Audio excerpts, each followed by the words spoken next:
Hello everyone.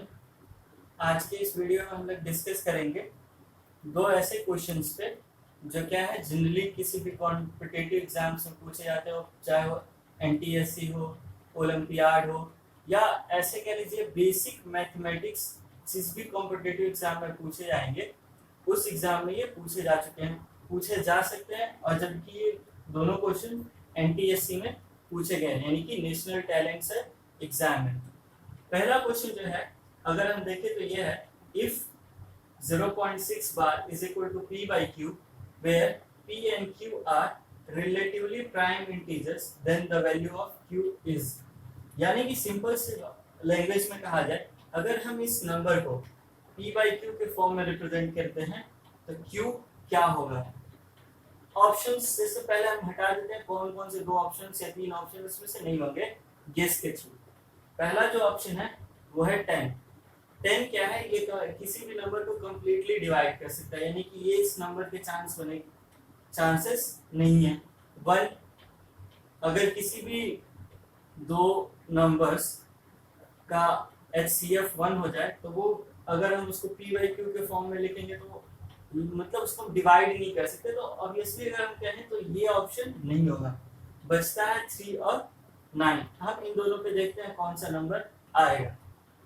तो यहाँ से अगर हम सॉल्यूशन से स्टार्ट करें, और एक और ध्यान रखने वाली बात ये है, यहाँ पे हम कैसे सॉल्व करते हैं, यानी कि क्वेश्चन को कितनी जल्दी आप सॉल्व कर लेते हैं वो आपके लिए बोनस पॉइंट होगा। तो हम अगर हम इसको एक नंबर ले लें x, तो हम इसको लिख सकते हैं ऐसे, या इसको हम लोग 0.666। एक्चुअली ये नंबर बात केवल इसी नंबर पे है, तो इस नंबर की पीरियोडिसिटी 1 हो गई, यानी कि 6 पे ही रिपीट हो रहा है, 6 ही रिपीट हो रहा है, तो इसकी पीरियोडिसिटी हो गई 1। अब हम देख रहे हैं कि अगर हम इसको एक स्टेप आगे कर दे तो भी जो डेसिमल के बाद नंबर आ रहा है वो भी 6 आ रहा है। हम करते हैं 10 से मल्टीप्लाई, तो 10x ये हो गया 6.666 सो ऑन। अगर एक चीज हम लोग ध्यान दें, इसको हम लोग सॉल्व करें तो ये डेसिमल के बाद के डिजिट्स क्या है, सेम है। तो हमें करना ये है कि हम क्या करेंगे, इस वाले इक्वेशन से इसको सब्ट्रैक्ट कर देंगे, इस सेकेंड में से फर्स्ट को सब्ट्रैक्ट करेंगे। तो यहाँ से हम लिख सकते हैं from equation 2 minus equation 1, 10x minus x is equal to 6.666 so on, again 0.6666 so on। यहाँ पे ये माइनस का साइन, यहाँ पे जब हम सब्ट्रैक्ट करेंगे तो आएगा यहाँ 9x।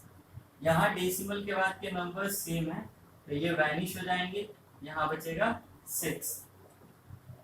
यहाँ पे हम लिख सकते हैं 6/9। यहाँ से आप कई लोग क्या करेंगे, इसको डायरेक्ट यहाँ 9 दिखा, यहाँ भी 9 दिखा, तो इसको लीव कर देंगे, जबकि हम ऐसा नहीं करेंगे। क्यों? ये 9 जो है और 6 ये दोनों 3 का मल्टीपल है, यानी कि हम इसको भी क्या कर सकते हैं, सिंप्लीफाई करते हैं। यहाँ पे जो p और q होता है उनका HCF जो होना चाहिए वो 1 होना चाहिए। तो अब हम इसको सॉल्व करेंगे तो यहाँ हो जाएगा 2, यहाँ हो जाएगा 3, यानी कि x इज इक्वल टू आ रहा है 2/3। इसको हम कंपेयर करेंगे p by q से, ठीक है। तो ये चीज देखिए, q की जगह पे आ रहा है 3, यानी कि जो ये हमारा ऑप्शन है ये करेक्ट है, थर्ड ऑप्शन।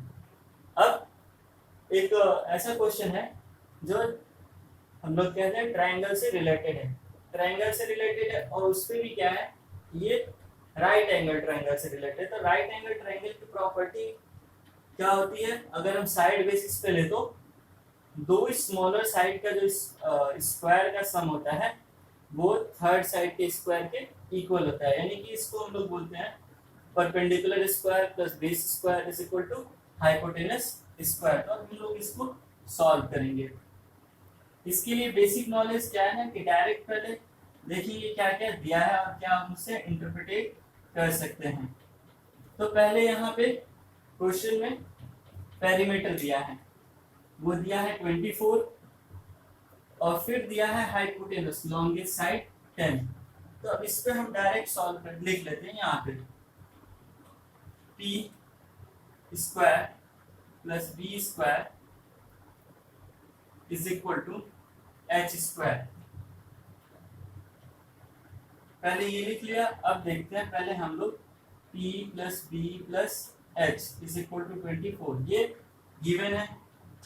हाइपोटेनस आपका 10 दे रखा है, तो p plus b is equal to हो गया 24 माइनस 10 यानी कि 14। हमें फाइंड आउट करना है एरिया। एरिया के लिए क्या चाहिए होता है? परपेंडिकुलर और बेस। तो परपेंडिकुलर और बेस जो है दोनों वो एडिशन के फॉर्म है ना, तो कोई एक मिल नहीं रहा है, तो हम उसके लिए क्या करेंगे, अब हम पाइथागोरस थ्योरम का यूज करके यहाँ से हम फाइंड आउट करेंगे। होता क्या है कि हम इस पे p इज इक्वल टू लिख देंगे 14 माइनस b। अब हम इसका यूज करेंगे। हाइपोटेनस ऑलरेडी हमारे पास 10 है, तो यहाँ पे 14 minus b square plus b square is equal to 10। अब होगा क्या यहाँ से, यहाँ 10 का स्क्वायर होगा, 10 नहीं होगा, तो हम लोगों ने लिख दिया यहाँ 10 स्क्वायर। तो यहाँ पे 14 का स्क्वायर 196 प्लस b स्क्वायर और फिर यहाँ पे आएगा minus 28b is equal to 100। अब क्या हो जाएगा यहाँ से, एक्चुअली में यहाँ पे एक b स्क्वायर छूट रहा है, ठीक है, तो हम लोग यहाँ पे लिख देंगे b स्क्वायर। तो ये हो गया 2b square minus 28b is equal to 100 minus 196। अब हम करते हैं ना इसको 2 से डिवाइड, तो ये हो जाएगा b स्क्वायर माइनस 14b और प्लस इसको इधर ट्रांसपोज कर दिया और 2 से डिवाइड कर दिया, तो ये हो जाएगा 48 इज इक्वल टू 0। तो यहाँ से अभी देखिए हम डायरेक्ट यहाँ से देखो, हम इसको फैक्टराइज करेंगे तो आएगा हमारा answer b minus 8b square minus 8b minus 6b and plus 48। तो इसको अगर मैं सॉल्व करूंगा तो ये आएगा b माइनस 8 और b माइनस 6। जिसकी फैक्टराइजेशन अच्छी है, जिसने भी अलजेब्रा क्लास 8, 9, 10 में ठीक से पढ़ा है, वो इसको इजीली सॉल्व कर सकता है। तो अगर हम b यहाँ से देखते हैं क्या क्या आएगा। अगर इसको हम लोग लेते हैं b, तो b इज इक्वल टू 8 आएगा, तो यहाँ से p इज इक्वल टू 6 आएगा। और इसको अगर हम लोग लेते हैं तो b इज इक्वल टू 6 आएगा और p इज इक्वल टू आएगा 8। तो हमें एरिया फाइंड आउट करना था ना, तो एरिया इज इक्वल टू होता है 1/2 बेस इंटू हाइट। तो बेस हमारे पास अगर हम 8 लेते हैं और हाइट लेते हैं 6, तो ये हो जाएगा आपका 48/2, यानी कि ये हो गया 24 और यूनिट है सेंटीमीटर स्क्वायर, यानी कि ये वाला ऑप्शन सही है। और आप चाहते तो इसको एक बहुत ही शॉर्ट टर्म पे यूज कर सकते थे, जिसको पाइथागोरियन ट्रिपलेट लर्न होता। यहाँ पे देखिए लॉन्गेस्ट साइड 10 दे रखा था ना, तो किन दो नंबर्स को हम लोग लेंगे और इसका स्क्वायर कर तो 10 आता है, 8 और 6। तो 8 और 6 अगर आप लेते तो 8 इंटू 6 20, 8 इंटू 6 48, 48 को 2 से डिवाइड कर देंगे तो क्या आ जाएगा 24। तो ये ऑप्शन सही था।